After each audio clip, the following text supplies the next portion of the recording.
Many years ago when I was making a retreat, the retreat master would give us a different quote for each day to reflect upon. This may have been 20 years ago. And the quote was the following: "Every house is tested, whether it is by fierce storms of incredible cold or blazing heat. Every house is tested. The difference is not the weather. It is the foundation in which the house is anchored." The retreat master wanted us to look at the house of our faith. Life's weathering storms throws many things throughout our lives. We can be bombarded by the storms, or we can continually count our blessings, even in the storms. In this month of June, we've had consecutive days of rain after rain after rain. We just expected rain. Yesterday, we got a break from the rain. But a priest friend of mine, we've been friends for a long time, 40 years. He's up in Newcastle. And we were talking this week, and he said, "You know, Rich, we've got double the precipitation of rainfall than Pittsburgh has. And I got 7 churches. I got more mudslides, more mold, and more mosquitoes." And I thought to myself, you know, Joe, I remember you building your own home. I remember you flying your own plane. I remember you 25 years being an FBI chaplain. And when the plane of United 93 went down in 9/11 in Somerset County, I remember you being there with President Bush and the First Lady Laura and offering words of hope. And then he said, yes, Newcastle will have a rainbow. And in 2 weeks, Bishop Zubik will be there, and I'll be installed as a new pastor of 7 parishes. Talk about storms. Sometimes the floods of covetousness run against justice. The floods of gluttony run against temperance. The floods of pride run against prudence. The flood of lethargy runs against fortitude. Today we celebrate the treasure within life's storm, the body and blood of Christ. It anchors us. We give thanks for the gift of the Eucharist, the inexhaustible mystery of Christ's love. The Eucharist is our anchor and shelter as we journey through life and even in life's storms. As Yahweh fed the Israelite people who wandered in the desert, Jesus, up and down the century, feeds people who gather in faith on his day to get to the promised banquet of the heavenly banquet in the New Jerusalem. We hear about this name of a mysterious figure. His name is Melchizedek. He appears 3 times in the Bible. Today's reading in Genesis chapter 14. In Psalm 110, that Jerry sang beautifully tonight. And then in Hebrews chapter 7. Melchizedek is actually a title more than a personal name. Melchizedek comes from 2 Hebrew words, Melchi, which means king, and Zedekah, which means righteousness, one of justice. So what happens? Abraham just wins this victorious military battle. And Melchizedek, the king of Salem, the priest of the Most High God, he blesses him. What does Abraham do? He gives them tithes. He shares the blessing. Melchizedek brings Abram bread and wine, which was a sign of victory. We bring bread and wine to the table as people gather, as a sign that we are on victory's side. The book of Genesis is filled with many genealogies. We're all familiar with them. Melchizedek has no record of his lineage, before or after. No beginning. So too Jesus' priesthood has no ending, no beginning. The good news here is that Jesus is not a Levitical priest just for the Israelites. He's a priest of the order of Melchizedek, meaning he's a priest for everyone.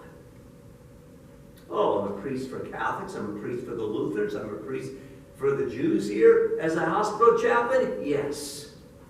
With all these groupings that are going on in our diocese, everybody's worried about what grouping number you're in, what parish you're in. Forget it. You're a Catholic. What does a Catholic mean? You're universal. What builds the church? The Eucharist. That's our foundation. When we forget that, we no longer hunger for it. Jesus' priesthood extends to every tribe, and every nation, and every tongue. And I'm cognizant of that every day, ministering with priests from foreign countries. Jesus became the guarantor of a better covenant. He is the King of righteousness. He is the King of peace.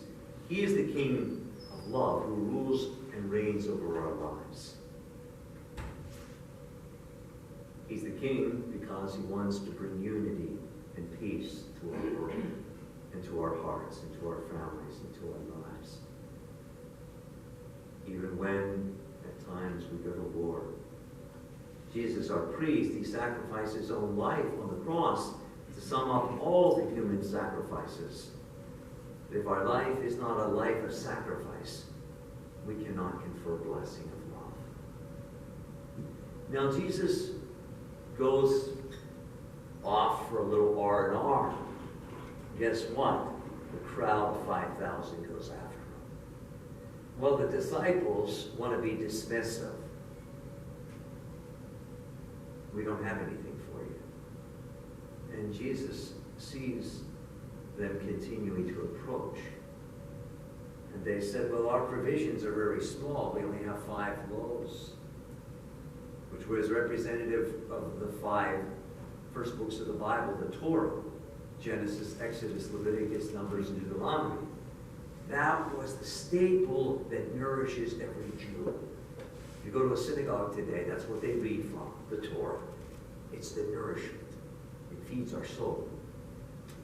And then 2 fish were representative of the Old Covenant and the New Covenant, sealed by Jesus' blood. And there were 12 baskets left over, which represented not only the 12 apostles, but the 12 tribes of Israel of the Old Testament, meaning the new church God would always feed. Well, what do the disciples want to do? They don't want the crowd. They don't think there's enough food. So what happens? They want them to scatter. They want them to divide. They want them to go home.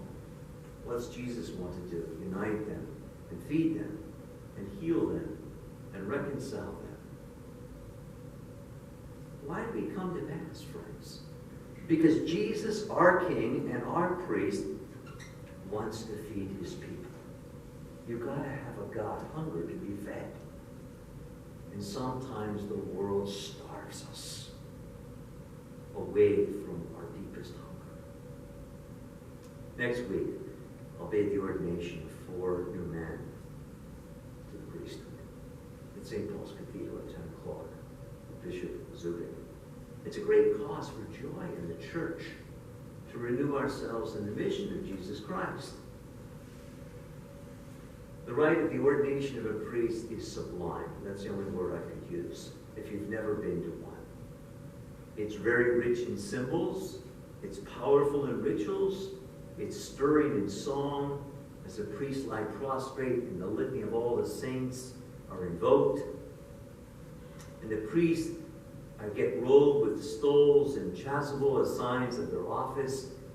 And then we sing that beautiful Psalm 110 that was sung tonight. You are a priest forever in the order of Melchizedek. A newly ordained priest kneels before the bishop, and the bishop gives them a pat in that chalice as they kneel before the bishop, and the bishop says beautiful words, accept from the people of God the gifts to be offered to him.